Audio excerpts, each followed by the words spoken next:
எல்லோருக்கும் வணக்கம். இப்போ நம்ம பார்க்க போகிற தலைப்பு பார்த்தீங்கன்னா, உன்னை அறிவது எப்போது. இதுதான் தலைப்பு. அது என்ன உன்னை அறிவது எப்போது அப்படின்னு கேட்டிங்கன்னா, இங்கே எல்லா மனிதனும் தான் பூமியில் பிறக்கிறான், வளர்றான், படிக்கிறான். சில பேர் படிக்க மாட்டான், தொழில் பண்ணுவான், வேலை செய்வான், நிறைய சொத்து சுகம் சம்பாதிப்பான், எல்லாமே பண்ணுவான் வாழ்க்கையில். ஓகேங்களா? வாழ்க்கையில் வந்துட்டு சில பேர் முன்னேறுவான், சில பேர் கீழே வருவான். ஏற்றதுக்கள் வாழ்க்கையில் நடந்துகிட்டு தான் இருக்கும். ஆனால் ஓவரால் லைஃப்பில் சில பேர் என்ன சொல்லுவாங்க, எனக்கு எல்லாத்த பற்றியும் தெரியும் அப்படின்னு சொல்லுவான். சில பேர் என்னை பற்றி எனக்கு நல்லா தெரியும் அப்படிமா, என்னை பற்றியும் தெரியும், எல்லாத்த பற்றியும் தெரியும், எனக்கு எல்லாம் புரிஞ்சிருச்சு அப்படிமா. உண்மையிலே உன்னை பற்றியும் முதல்ல உனக்கு புரியுமா அப்படின்னு கேட்டால் புரியாது அப்படிங்கிறது தான் உண்மை. இங்கே யாரை பற்றி யாருக்கும் புரியாது, அதான் உண்மை. சும்மா சாதாரணமாக பேசுறத வச்சோ நடக்கிற செயலை வச்சோ நம்ம இந்த வாழ்க்கையை நகர்த்துறதுக்கு, அதாவது ரன் பண்ணுறதுக்கான சில விஷயங்களை புரிஞ்சுக்கலாமா ஒழிய அந்த ஆழ்மனத்தில் அவனோட சிந்தனைகள் யாருக்குமே புரியாது, அவனுக்கும் புரியாது. ஒரு மாதிரி குழப்பற மாதிரி இருந்தாலும் இதுதான் உண்மை. சரி, கொஞ்சம் தெளிவாக சொல்லுங்க அப்படின்னு சொன்னீங்கன்னா, ஒரு மனிதன் எடுத்துக்கங்க. அந்த மனிதன் தன்னோட வாழ்நாளில் தன்னை சுற்றி இருக்கிறவங்களை பற்றியும் புரிஞ்சுக்குவான், அவனை பற்றியும் புரிஞ்சுக்குவான்.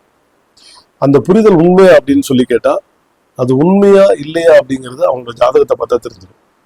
எப்படி அப்படின்னு கேட்டீங்கன்னா, அவன் ஜாதகத்துல அவயோக தசைகள் நடந்ததுன்னா அந்த மனிதர்களை, சுற்றி இருக்கிற மனிதர்களை சரியாந்திரப்படி அவன் புரிஞ்சுக்க மாட்டான். நடைமுறை வாழ்க்கையில என்ன செயல்கள் நடக்குதோ அதை வச்சு ஒரு மாதிரி புரிஞ்சுக்குவான். அதே போல தன்னை பத்தியும் அவன் முதல்ல சரியா புரிஞ்சுக்க மாட்டான். இதுதான் உண்மை.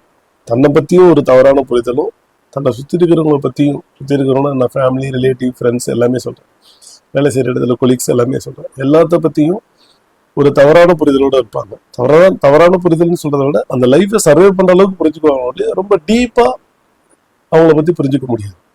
சரி, அது எப்போ புரிஞ்சுக்க முடியும் அப்படின்னா, எந்த ஒரு ஜாதகத்தை வேணாலும் எடுத்துக்கங்க, அந்த ஜாதகத்திற்கு லக்ன யோகர்கள் சொல்லக்கூடிய, இன்னும் சொல்ல போனால் திரிகோண அதிபதிகளான 5, 9ஆம் அதிபதிகள் திசை நடந்தால் மட்டும்தான் முதல்ல உச்சபட்சமான புரிதலையே அவங்களுக்கு ஏற்படுத்தும் அந்த ஜாதகருக்கு.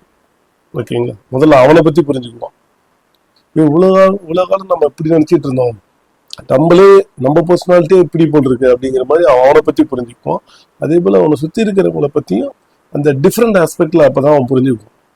இது எதுக்கு சொல்ல வர அப்படின்னா, 5, 9ஆம் அதிபதி தசைகள் நடக்கும் பொழுது மட்டும்தான் அவனை பத்தியும் புரிஞ்சுக்கணும், அவனை சுத்தி இருக்கிறவங்களை பத்தியும் புரிஞ்சுக்கணும்.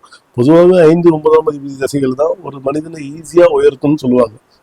தொழில் ரீதியா, இல்ல உத்தியோக ரீதியா, இல்ல ஓவரால் குடும்பம் லெவல்லையுமே பார்த்தாலும் சரிதான். ஃபேமிலி லெவல்ல இருக்கலாம், இல்ல தொழில், சொசைட்டி, எல்லா லெவல்லையுமே 5, 9ஆம் அதிபதிகள் தசை நடத்தும் போது தான் ஒருபடி உயர்வான். இப்போ அந்த ஒருபடி உயரணும்னாவே முதல்ல தன்னை பத்தி தெரிஞ்சுக்கணும், தன்னை சுத்தி இருக்கிறவங்களை பத்தி தெரிஞ்சுக்கணும். இப்போதான் ஒருபடி உயர போக முடியும். அப்போ அடிப்படையில் த கன்க்ளூஷன் ஆஃப் ஸ்டேட்மெண்ட் அப்படின்னு சொல்ல போனா, ஒரு மனிதனுக்கு 5, 9ஆம் அதிபதிகள் தசை நடக்கும்போது மட்டும்தான் முதல்ல தன்னை பத்தி தெரிஞ்சுக்குவான், தன்னோட பர்சனாலிட்டியை தெரிஞ்சுக்குவான், தன்னோட ஆட்டிடியூட், தன்னோட பிளஸ் மைனஸ் எல்லாமே தெரிஞ்சுக்குவான். அப்புறம் தன்னை சுற்றி இருக்கிறவங்களோட பிளஸ் மைனஸும் தெரிஞ்சுக்குவான். இப்போ அந்த பிளஸ் மைனஸ் தெரிஞ்சுக்கும் போது எப்படியெல்லாம் நம்ம ஒரு விஷயத்த, ஒரு ஆக்டிவிட்டியை செஞ்சா நம்ம பெனிஃபிஷியராக வரலாம் அப்படிங்கிறத கரெக்டாக காய் நகர்த்தி அதை அவனால கொண்டு போக முடியும். அதனாலதான் அதுக்கு பேர் யோக தசைன்னு சொல்றது. ஓகேங்களா? அடிப்படையில் என்னன்னா, யோக திசைகள் நடந்தால் மட்டும்தான் ஒருத்தன் தன்னை பற்றியும் தெரிஞ்சுக்க முடியும், தன்னை சுற்றி இருக்கிறவங்களை பற்றியும் அவன் தெரிஞ்சுக்க முடியும். இதுதான் கன்க்ளூஷன். நன்றி.